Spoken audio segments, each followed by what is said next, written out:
अभी हमारे एक मित्र हैं, वो साथ ही पढ़े थे, तो उनकी नौकरी लगी नोएडा में। तो ऑफिस का काम था, तो उनके पास मतलब सेल्समैनी का काम था, तो ज्यादातर लोग आते थे। तो नियम था कि जो भी आता था तो उनको कोल्ड ड्रिंक जरूर देते थे, वेटर से बोल के, तो साथ साथ अपने आप भी ले लिया करते थे।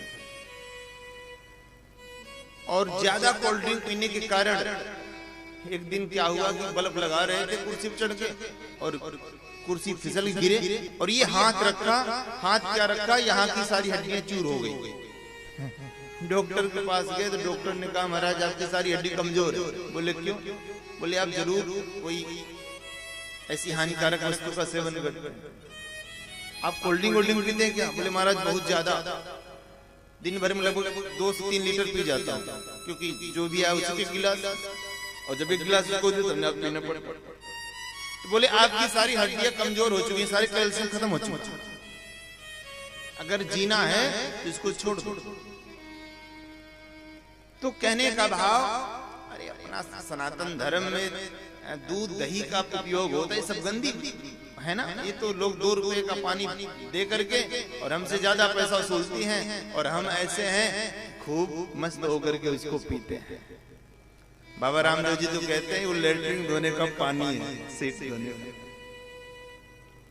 है। मद्यपान से सदैव दूर रहें, क्योंकि जिस घर के लोग मद्यपान करते हैं, ये भी तामसिकता में आता है। ये जो लोग शराब आदि का सेवन करते हैं, उनके घर में कली का वास होता है, उनके घर में सदैव कलयुग का वास होता है, उनके घर में कभी शांति नहीं रहती। और तीसरा स्थान दिया क्या? स्त्री सूनम, कि जो व्याभिचारी हो, चाहे स्त्री हो या पुरुष, जो वेश्यागामी हो, हे कली तेरा उस घर में वास हो। क्योंकि पर स्त्री के चक्कर में या पर पुरुष के चक्कर में कितने घर बर्बाद हो जाते हैं। आप देखते हैं, अखबार पढ़ते हैं, कोई सुसाइड कर ले रहा है, कोई क्या कर ले रहा है, कोई क्या कर ले रहा है, अनेकों घर बर्बाद हो जाते हैं। घर में सदैव क्लेश रहेगा, शांति नहीं रहेगी, इसलिए इससे दूर रहना चाहिए। अगर आप पर स्त्रीगामी हुए या पर पुरुषगामी कोई महिला हुई, तो उसके घर में कभी शांति नहीं रहेगी, कलयुग का वास रहेगा। और चौथा स्थान बताया वधशाला, जो लोग मांस आदि का सेवन करते हो, उनके घर में तेरा कलिवास हो। अपना धर्म तो कहता अहिंसा परमो धर्म, जियो और जीने दो। भैया मैं कहता हूं ये अपना पेट है। क्या है? पेट। जो मांसाहारी जीव होते हैं ना, उनके अलग प्रकार के दांत होते हैं। जैसे शेर देखो, कुत्ता देखो, उनके लंबे नुकीले दांत होंगे।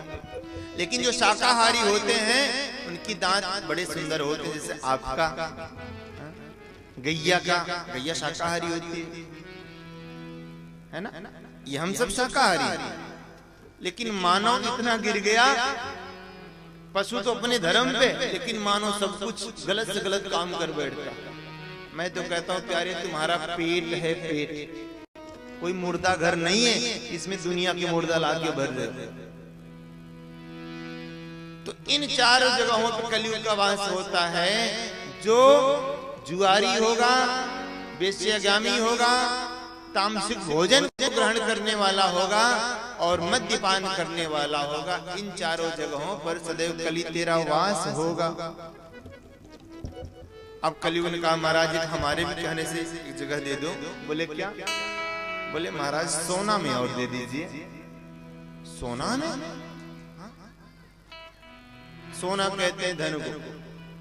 आप देखते हो ना, किसी को अगर आय से ज्यादा धन मिल जाए तो पगलाया जाता है कि कनक कनक ते सोगुनी मारकता अधिकाय, या पाए बौराय नर या खाए बौराय। एक कनक मीन्स धतूरा होता है और एक कनक मीन्स सोना होता है। व्यक्ति धतूरा खा ले तो पागल हो जाए, या ज्यादा धन पा जाए तो पागल हो जाए। अस नहीं कोई जन्मा जगमाही, और प्रभुता पाही जाहि मदनाही। आप देखेंगे जब तक व्यक्ति गरीब होगा तब तक अपनी औकात में रहेगा, लेकिन जैसे धनवान हुआ, जैसे चश्मा चढ़ा धन का, तो सामने वालों को पहचानता है, व्हाट इज दिस, कौन है आप? बोलो राधे राधे, कौन है? अब चुनाव आने वाला है, अब नेता जाएंगे भैया,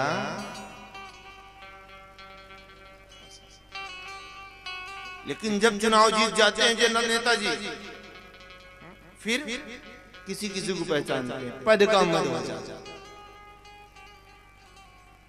तो व्यक्ति जब तक गरीब होता है तब तक उसको कोई नहीं पहचानता, और जब व्यक्ति अमीर हो जाता है तो गरीबों को नहीं पहचानता।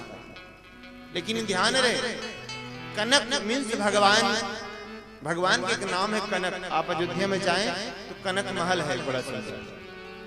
तो धन कैसा? बोले जो पाप की कमाई से धन आता है, उस धन में कलयुग का वास होता है।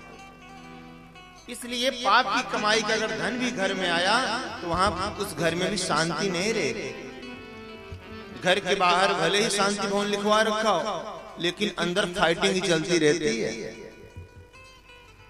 बोलो राधे राधे।